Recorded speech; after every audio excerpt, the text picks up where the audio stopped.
Namaskar. Hello and welcome to P Guru's channel. I'm your host Sri Iyer. This is DGI episode 376 and I'm joined by my co-host Sridhar Chityalaji. Sridharji, namaskar and welcome to P Guru's channel.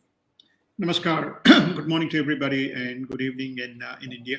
Sir, there is a lot of stuff to discuss today and I would like to start by looking at what you think the markets are going to do because the Fed is meeting at 11 a.m. our time or 2 p.m.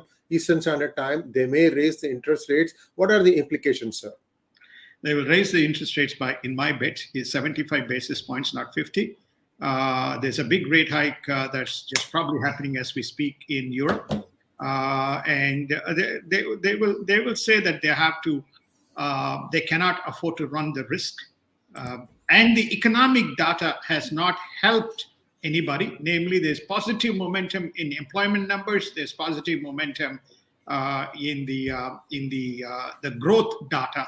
So, which implies that there are no what you call deflationary pressures. The only way they believe they can contain the inflation is by the rate hike. So we're going to see the rate hike, and obviously there is flow-on consequences to a number of nations which are reliant on US dollar. And viewers looking at Asia, believe it or not, there are 4 summit meetings taking place. You have the G20, you have the East Asia Summit, you have the APEC, APEC, Asia Pacific, Sridharji can fill it out, and ASEAN. Sridharji, what happened? Everything in Java? No, I think the Indonesian, the G20 meeting is in Jakarta. The East Asia Summit is in Thailand. I think between the other 2 meetings are being held between Thailand, Philippines, and the Jakarta. So these are the 4 meetings are being held simultaneously. Why is it being held? It's because it is the focus of concentration of economic growth. The markets have not contracted. There is a lot of jostling going on from a geopolitical point of view. Adjacent to the G20 meeting, all these meetings are being held. And many of these meetings were planned ahead of time, also to probably coordinate the travel schedules. When you look at the mishmash of countries that is within the quadrilateral of 5 different groups. Sridharji, would you like us to put up that slide now, sir? Yeah. Yeah, go ahead and please talk to it, sir. This is a very intricate chart that you have put up here. Please talk to it, sir. Okay, if you take a look at the G20, there are 20 countries, and then you have right up at the table the common thread: UK, Italy, Turkey, EU, Germany, Brazil, South Africa, France, Argentina, Saudi Arabia.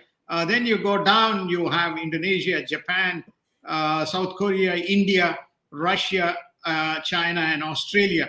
What are the kind of the strangulating nations here, which is obviously United States, China, India, Russia, Japan, South Korea. These are very important countries along with Turkey and EU, and of course UK, given the geopolitical troubles that is looming in the region.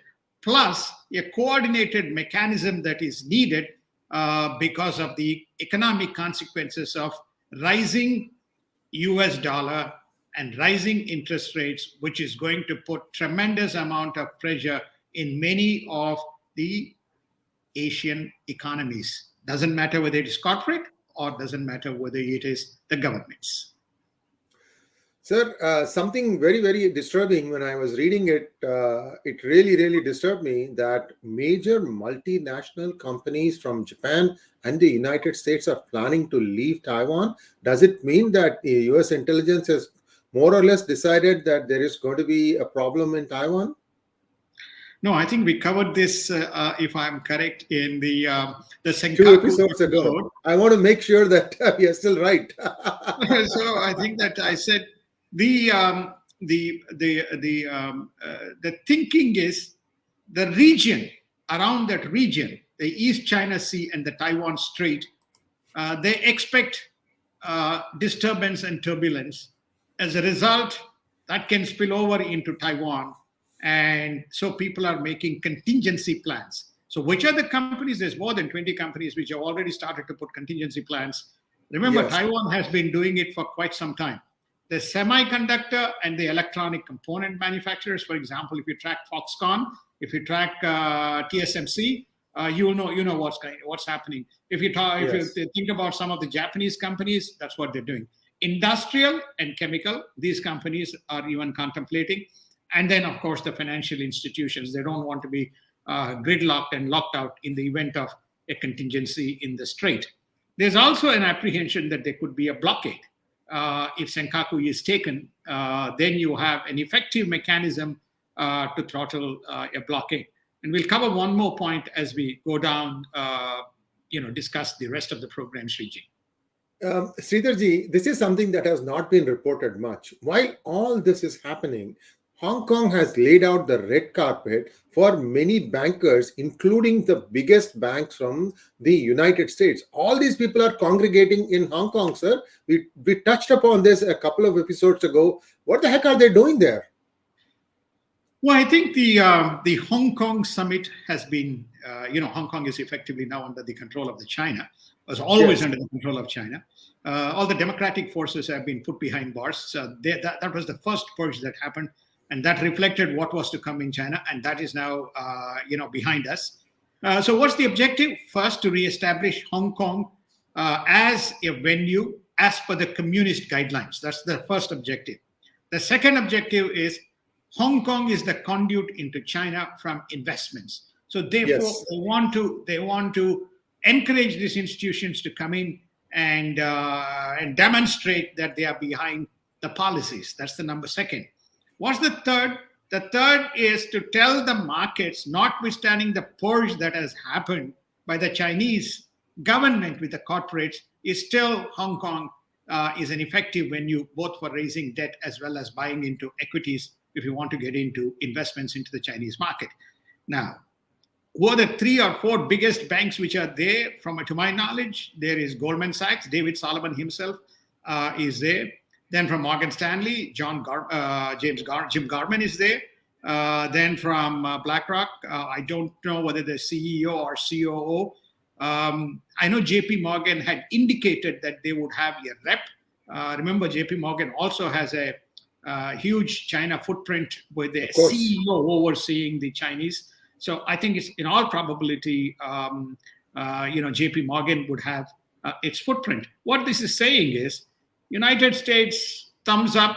We can be your, whimsical to your political and geopolitical policies. We are here to conduct business, and we'll conduct business. Well, this is really strange because this actually is going to hurt the Democrats even more. We are going to talk about that in the next section. But before we go to the United States, very, very important, please stay tuned because Sridharji has a very detailed analysis on how the Senate and the Congress is going to fall or break out.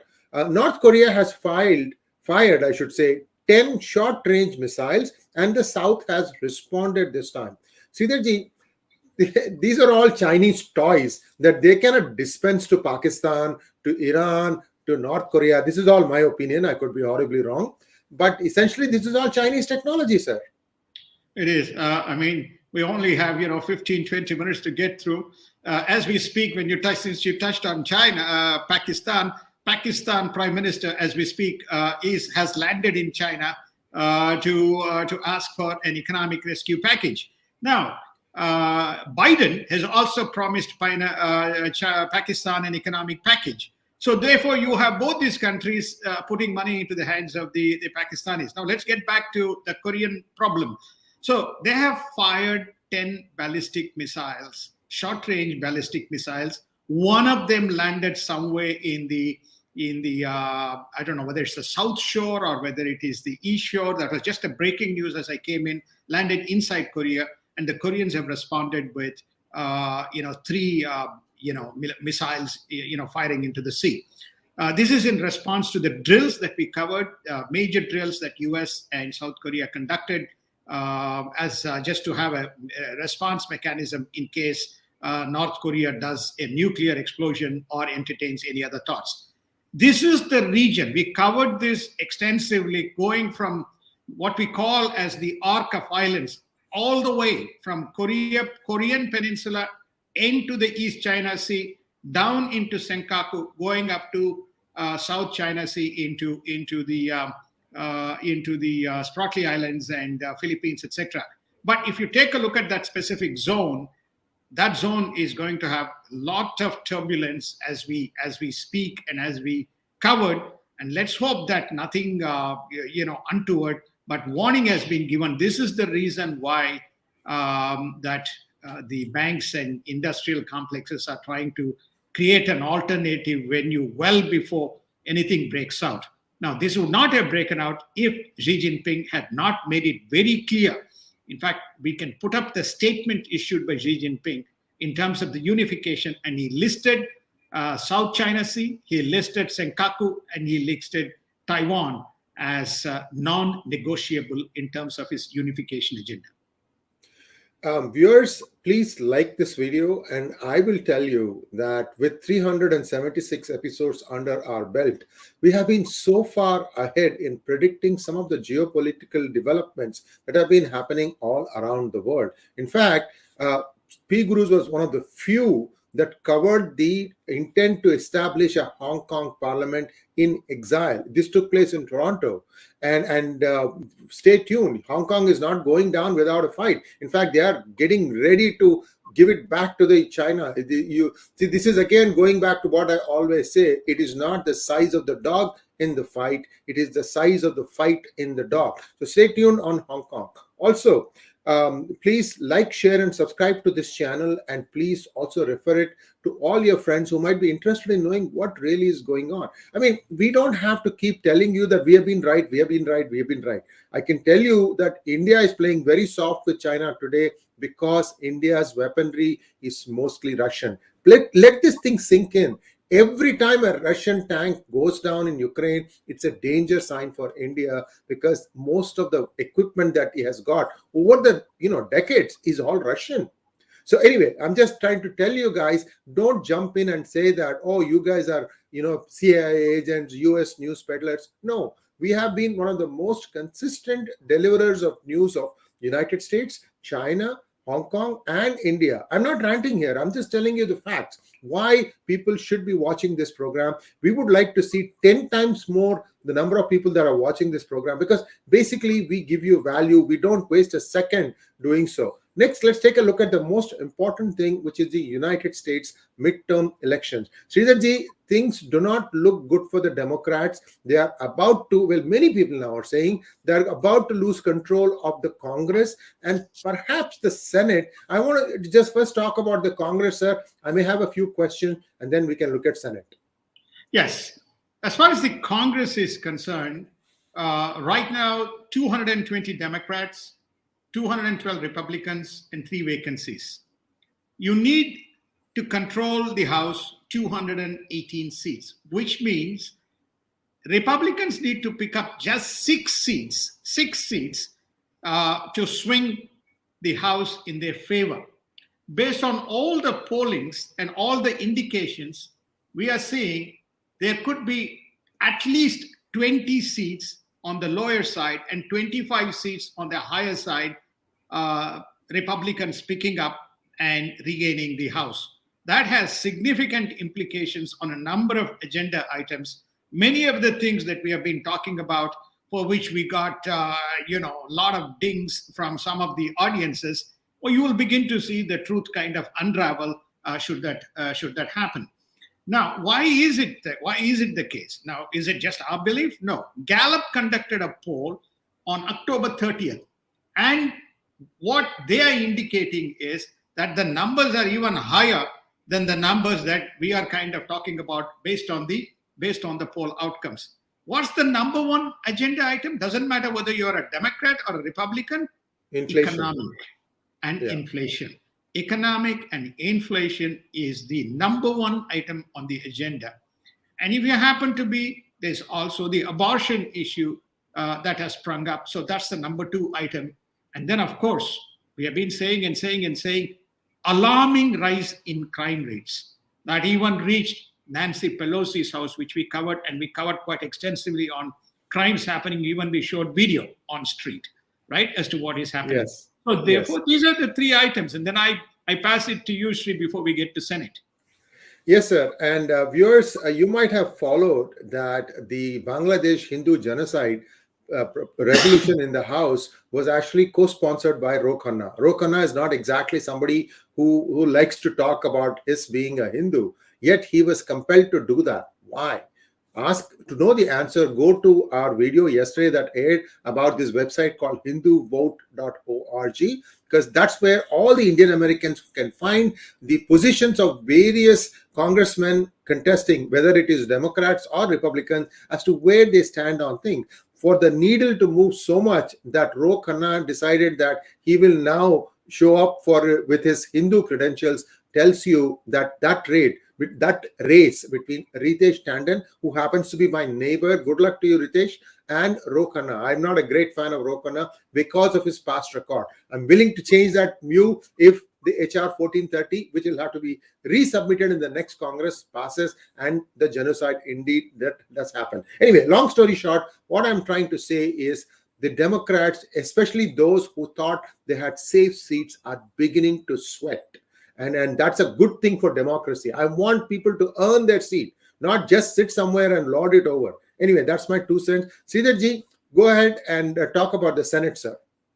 Yes, just to transition, before we transition, there are 37 battleground states in the House. And some of the Democratic held seats as well has now become a battleground state. In New Haven, Tulsi Gabbard herself is contesting or campaigning against the sitting Democratic candidate. So very interesting kind of developments taking place in some of the what I call as the Democratic House seats, which has now become a battleground. On the Senate side, Republicans are 50, Democrats are 48, Independents are 2. I think there's about 14 battleground states. Even on the lowest count, if the Republicans pick up, all they need to do is pick up 3 to 5. If they pick up 3, they got 1 seat a majority, because right now Kamala Harris has been the tie-breaking vote, yes, with the 2 independents supporting the Democrats. So she has been. So if they get 5, then they have a bigger majority, and there is a good chunk of Senate people who would then begin to side with the Republicans from the Democratic side to push back on some of the agenda that is hurting United States, especially on the domestic economic front around the shale and the oil, because the policy response has been very poor. Taxing the oil-rich companies is not going to translate and solve the economic woes as well as the oil shortage and diesel shortage in the United States. Viewers, one telling indicator on how much trouble the Democrats are in, Barack Obama, their chief vote getter, got booed with chants of FJB, FJB. At one point of time, this used to stand for freedom, jobs, business. But now it is something else, and I leave it to you to figure out what FJB today means. Anyway, people are becoming much more explicit in their views these days. Let's take a look at how many people are voting by ballot. So far, 20.5 million people have already voted, and there are total of 56 million ballots requested. That's a very, very high number. Sridharji, this is not fair. I mean, all these things have to be, checked for appropriate signatures and things like that. 2020 was a big fiasco. Now COVID is gone. Why are people not getting off of their butt and voting, sir? Well, I think the COVID has changed the whole engagement dynamics of the people, most notably in the United States. Right from education to learning to engagement with any of the agencies is now become very much a digital game. And the Republicans got this wrong in 2020 elections when they said people have to come. But on the contrary, Democrats got it right. And, whether manipulation, fraud, and some of the abuse, let's kind of even setting that aside, a vast number of them, they got them to come in and vote register, get their mail-in ballots, and then did the most of the votes came in via mail-in. So therefore, I think now people are saying, including the Republicans, let's get everybody who wants to do the mail-in, let them mail in. So we have a very, very high percentage of people now opting in to vote. It's going to be very interesting to see how this is going to shape out. Generally, the Democrats are the people who vote early, and I think there's about 8 million of them who have voted early, and also generally people who do the mail-in ballots are those from the Democratic side. So we have a very significant percentage of votes that has come in. Whether the Republicans have changed their behavior and said we have to vote because of all these issues that is confronting us, especially crime and economics, it remains to be seen. But based on, again, exit polls, it seems to indicate that the Republicans may hold the swing. And viewers, as far as California is concerned, whenever you go and cast your ballot, you have to show your identity card, whether it is the voter, whether it's your driver's license or some other card that tells you who you are and where you live. So it has to be a picture identity card. So it's passport or a driver's license. Now, most of the time, the California ballot paper is as tall as me, about 6 feet long, because there are so many issues that we have to vote on. So most people take the time out, look at the issues, go through the books, do their research, complete the whole thing at home, and then go to the local post office. And there also you have to still show your identity, and then only you can submit your vote. This is how people do it, because it takes too long to go to the voting center and look through the 6 feet long ballot paper to figure out what is right and what is wrong. I'm just telling you how complicated elections have become in the United States. It's gone on the days when you just had to make 1 or 2 selections. So moving on, in other US news, US and Saudi Arabia are on high alert following intelligence report that Iran could be attacking Saudi Arabia and some US sites in Iraq. Sridharji, is this Iran's way of trying to deflect attention from what is happening internally? Well, I think Iran is under enormous amount of pressure, as I say, especially after that hijab issue, which Yes. The lady was punished, and that turned topsy-turvy, and there is a huge amount of protests and public hearings by the government, suppression. There's a whole suite of activity that has been triggered within Iran. So there is, Iran firmly believes that it has been triggered by the West through propaganda and other kinds of things. Now, remember, there has been the traditional kind of a conflict between the Saudis, especially because of the Yemen as well as Syria issue is concerned. And they have been firing at each other, and Iran has been sending drones into Iraq as well as into Saudi Arabia. Now that they have, basically gained a lot of confidence after, whether you people agree or not, whether they supply drones to Russia, and the Russia has been using those drones.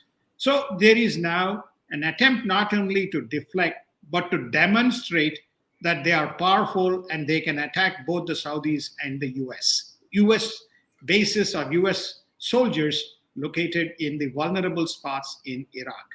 So this is the reason why this alert has been issued based on the intelligence that this could happen. It's not only a distraction, but it is also to demonstrate that they need to be at the table. And now let's take a look at some India news. Very, very interesting information. Russia supplied 946,000 barrels of crude in October, becoming the #1 supplier of crude to India, followed by Saudis at 22% and Iraq at 20.5%. India is supposed to have saved more than 35,000 crores from the import of Russian crude. Sridharji, the Russian import, how much is it as a percentage? Do you know, sir? The percentage, I think that it is still #3. So it is less than 20%. It's somewhere between 15. We don't have the data as yet. Okay. We don't have the data. This is the October data. But Russia has clearly displaced. If you go back, we reported this in 2021. United States became #1 when 2020 and 2021, when United States used to import, supply, or export the Brent crude, and the Brent crude was converted into crude. So therefore, the that has now gone. Saudis were relegated to number 4. Iran and Iraq. Iraq was in number 2. UAE was number 3. Now that table has again changed. So you have now Russia probably is number 2 overall year to date as far as 2022 is concerned, and probably Saudi Arabia is number 1, and Iraq is number 3, and then UAE number 4. So that clearly US has slipped. So these 4 nations have picked up kind of momentum, and no wonder that Saudis are going to be in India, and some kind of deal going to be struck with OPEC plus. Saudi is a big player. UAE has always been pro-India, and UAE also shares a strategic reserve, which either of them can use. They have a strategic reserve in India. So all these deals were done, some time ago. So I think that what you are seeing is clearly the changing dynamics, and the fact that in October Russia displaced Saudis to be the number 1 is a reflection. And I think you had asked a question: are they continuing? The answer is yes. They are not getting it at $25, $30 a barrel, which would be a 70% or 80%, 60% discount on the $90, but they're getting a substantive discount. And I'm told that the average price per barrel is somewhere between $40 to $50. Wow, that's a big number, sir. That's a big number. Well, good luck to India. I mean, you can see that the inflation hasn't really taken a big dent, made a big dent in people's savings. Next question, next topic about India. India's debt to GDP ratio is expected to be around 83 to 84% by 2027. And during the COVID time, it was as high as 87%. Now India needs to do something about its trade deficit. And we mentioned yesterday about how India has found a new export avenue, that is to export refined petroleum. I'm told, sir, that Jamnagar is one of the biggest oil refineries in the whole world. It is. I think that they built pretty big, huge petro complexes now. They have also now licensing capacities in international locations, including they've got one in Israel. I have a feeling, I don't have the data to corroborate, but I think Reliance does have some capabilities in the United States also. So you have Indian industry after the commercialization has been expanding the footprint. So therefore, I think this augurs well, but they have to lift the game from an export point of view. If they do not lift, then this trade deficit, which is hit $150 billion, could pose a huge headache to India in terms of how they're going to manage this over the next 2 to 3 years. So I think that would be my observation, Sriji. And lastly, on other global news, Bolsonaro refuses to concede. He says that there is some rigging, and there are now people on the streets of Brazil. Army has been called in some places to try and quell the riots. Sridharji, why did this happen after 2-3 days? I thought Bolsonaro had already conceded. No, Bolsonaro did not concede. He has not conceded even yesterday, which is Tuesday. He has not conceded the election. He completed the meeting. He feels that there has been some manipulation. Look, wherever there is this left-wing resurgence, there is a lot of interference that kind of goes on. So therefore, we need to be cognizant of that. So I think he's saying the same. But this could be a red herring. We don't have fact base to corroborate. But he's clearly not acceding to the outcome. Sridharji, at the risk of blowing my trumpet, I must say that I have explained this, how it is done in South American elections in my book, Who Painted My State Purple. Sorry to keep coming back, but the thing is, I feel like, oh my God, I already covered this about 18 months ago, writing that book. Anyway, you can read it, viewers, and understand how these elections happen, because South America is the laboratory to check the next generation of election rigging. That's my thesis. I could be wrong. Next, on Israel. Israel is going to give Ukraine more sophisticated communication equipment. And how is the Ukraine apparatus now in terms of tackling the drones, sir? Iranian drones? Well, they don't have a shield as yet. They have the shield has to come. They're taking the hits. They're responding. So now there is a coordinated, they want to get a sophisticated communication infrastructure, because quite a bit of it probably has been taken out by the Russians. So they can, they can talk to various people located and dispersed in various spots across Ukraine, probably some in Russian occupied territories. And lastly, more ships are leaving Ukrainian ports with wheat grains. Remember, 2-3 days ago, you may have read that 218 ships of Ukrainian origin were being held up in various ports, especially along Black Sea and especially by the Turkish. And I don't know why the Turks were being asked to hold these things back. And this was going to create a huge cascading problem. And now we are hearing that more ships are leaving Ukrainian ports. Now, you have to look at some data coming out of Ukraine as to what is going on right now today. And that's a topic for a different day, I think. But basically what it is both sides need to finish quickly. Otherwise, that war is going to be much, much more messy. Anyway, Ukraine's taking a chance, but maybe the United States has stepped in and told Turkey, don't hold back these ships. We don't know. Sridharji, you can perhaps throw more light on this. Yeah, no, I think, Sriji, we covered this yesterday. You had asked the question. Turkey is the arbiter for the Black Sea. Anything that is going through, Turkey has. Now, any ships as part of the UN negotiated deal, Turkey, United Nations, Ukraine, and Russia, under the deal, had to look at each of the ships that they are not being abused and misused. Russia walked out of the table. So therefore, these three countries are now back. Turkey, Ukraine, and United Nations are working together to monitor and to certify. This is the reason why there has been a blockage in terms. So I think that has started, but it's going to take some time in terms of getting past that. I just want to use this time because I see a lot of these comments, but I've also seen a lot of what I call as the self-professed theories, which is somehow you can short and crash the US dollar. Okay, I think we'll cover this as a separate topic probably on Sunday. And there's also comments being made. I've heard, few people tell me, look, we are exporting United States is exporting inflation while India is importing dollars. Okay. Now, nobody's asked India to go to United States, raise money in the capital markets using US dollar as the benchmark. What is the reason? Very simple. Very, very simple. Russia in 2021, when it was about to default on a debt, enforcement came in and then somehow they basically met their debt obligation, helter-skelter through Citibank payment, which we again covered in Daily Global Insights. India doesn't need to go to.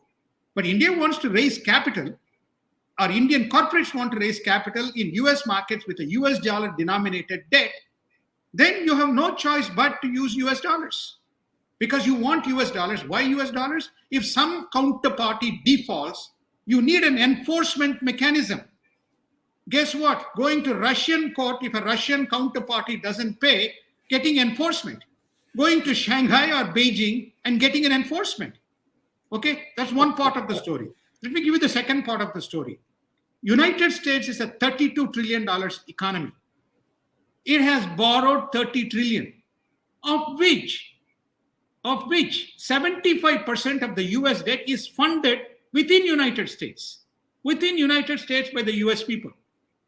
Out of the $7 trillion of debt, 1 trillion is held by the Chinese and about 1.3 trillion is held by Japanese and rest of the people.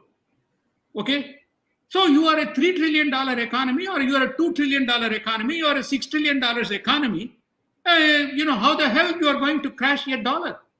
US is not saying you come to my place and, well, why did China invite the Wall Street bankers? They had a choice. They are nervous. They are nervous. They don't need to. Let me tell you, China has issued close to $300 billion of public debt. 300 or 400 billion. Vast part of it, who holds it? Russia. So guys, do some thinking and research, before you take a simple rope and say, I can hang United States. Okay?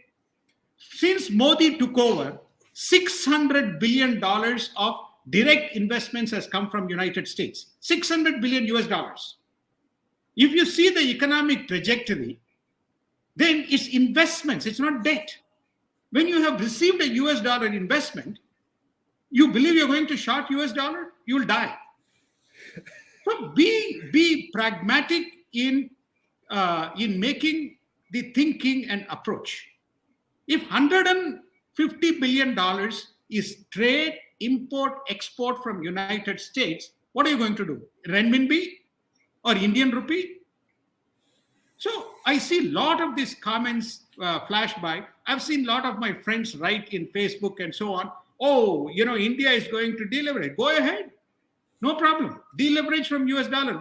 Nobody needs to hold US dollar. Richard Nixon said, we're not going to have gold, we'll have dollars because we have a mechanism and we need a reliable currency to the world to raise capital and an enforcement mechanism in the event of a default, whether it's a corporation or whether it's a country. If you believe you have a better argument to rebut, please, I'm prepared to listen. I have debated this with none other than Mr. Gurumurthy himself. I said, okay, you be a $10 trillion economy in real dollars and you come. But don't keep on saying, US is wrong, US has its problems. It's a dysfunctional democracy. It has a problem. But where has there been a default? Where has there not been enforcement? Right? Whenever there is a corporate default, there is a clear resolution mechanism to enforce. Which country in the world can enforce? Only one other country, Singapore. When Bearings happened, they enforced. And they enforced and made sure that Bearings went under, Nomura was bought, and they basically made sure that the counterparties' obligations were met by the British government and this. Okay, so therefore, before we kind of leapfrog and make all kinds of statements, make sure that you get your data right. And then you look at the overall picture before you make the statement. And viewers, please take this thing in the right spirit, in the sense that some of the comments that come on P Gurus are outstanding. But when people comment just for the sake of commenting, for example, Sridharji, on Elmer Yuan's videos particularly, and on many other videos, I have 5 pet monkeys now. 5 pet monkeys with Chinese names.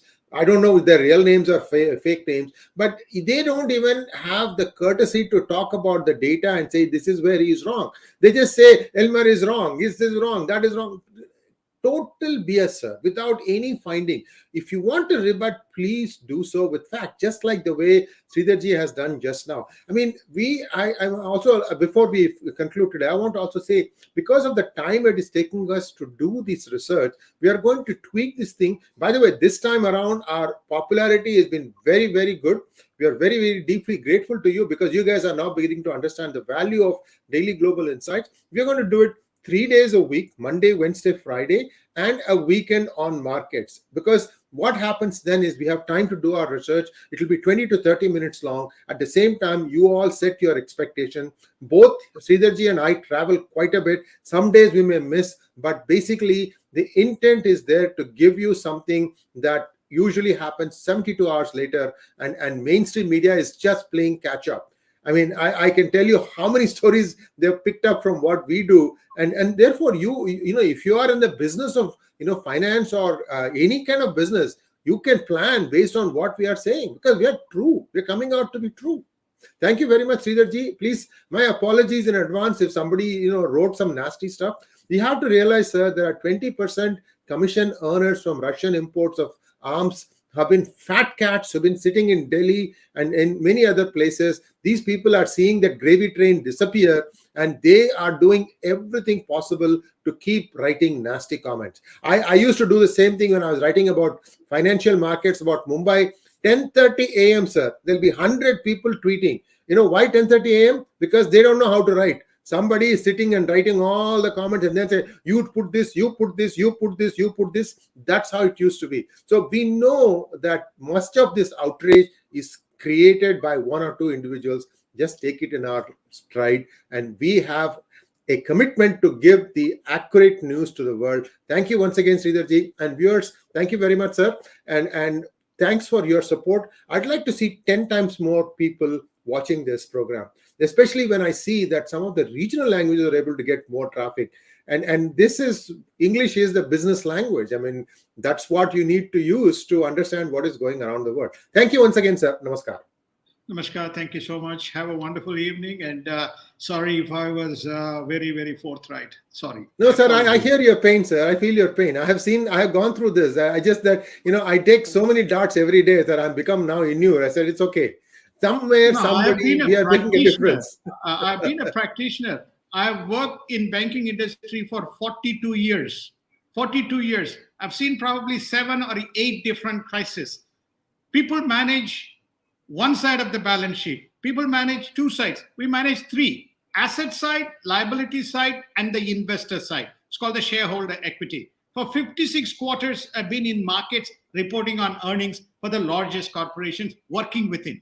So therefore, what we are giving you is a practitioner's viewpoint as to how we look at markets and how markets operate. We're not interested in whether you are a Democrat, Republican, centrist, green, etc. Markets have very defined set of numbers they operate. You want to short, no problem. You want to trade, no problem. Okay, but United States is a $56 trillion fixed income market. But now look at the economies. So therefore, people will give you all this data because the objective is to give the data and then for you to make a judgment rather than making, can I deleverage from US dollar? Can I deleverage from ruble? And can I deleverage from euro? Please, no problem. Between Europe and United States, euro and US dollar, they make up 77% of the trading currency in the world. Doesn't matter international payments, doesn't matter trade, doesn't matter the domestic markets. You want to substitute that? No problem. You can only do when you build your economies. 2050, I won't be alive. I don't know what's going to happen in 2050. By 2050, things may be very different. But the message is, if you don't create an efficient marketplace, and if you don't have a legal structure to enforce on contracts on any currency, then you have no hope in hell to basically hedge any currency or to deleverage any currency. This is the fundamental truth. On that note, I finish. Thank you very much, sir. And there was a snarky comment in one of our DGI saying, nobody in the world calls the ruble the ruble. You guys are strange. Well, the Russians do. That's what matters because internally, that's how they refer to their currency. Thank you once again, sir. Namaskar. Thank you. Namaskar, and have a wonderful evening and have a wonderful day.